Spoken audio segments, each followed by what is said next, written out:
Mister सरदार आए हैं sir. भेजो उसे अंदर। Hello sir.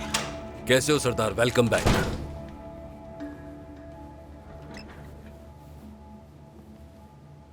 तुम्हें हक है इसका।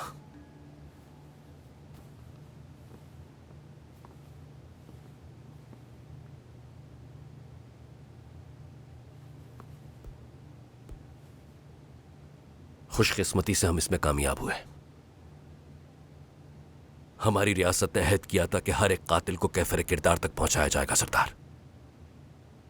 हमारे एक टीचर के बदले 27 दहशतगर्द, सभी इस काम में मुलविस थे। जो कोई भी हमारे साथ ऐसा करेगा उसका यही अंजाम होगा। मिस्टर अंडर सेक्रेटरी ने पैगाम भिजवाया कि उन्हें तुम्हारी कारकर्दगी पर फख्र है। बहुत शुक्रिया।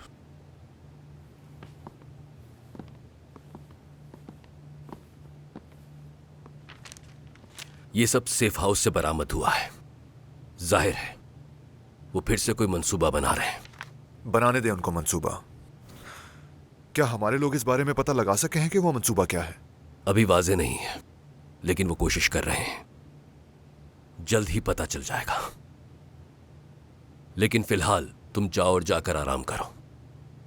आराम? वैसे तो मैं भी नहीं जानता ये क्या चीज है, लेकिन अक्सर लोग कहा करते हैं ये अच्छी चीज होती है। अगर आपकी इजाजत हो तो मैं इन पेपर्स का जायजा लेना चाहूंगा। ठीक है सरदार, ये तमाम चीजें बहुत जल्द तुम्हारे पास भिजवा दूंगा।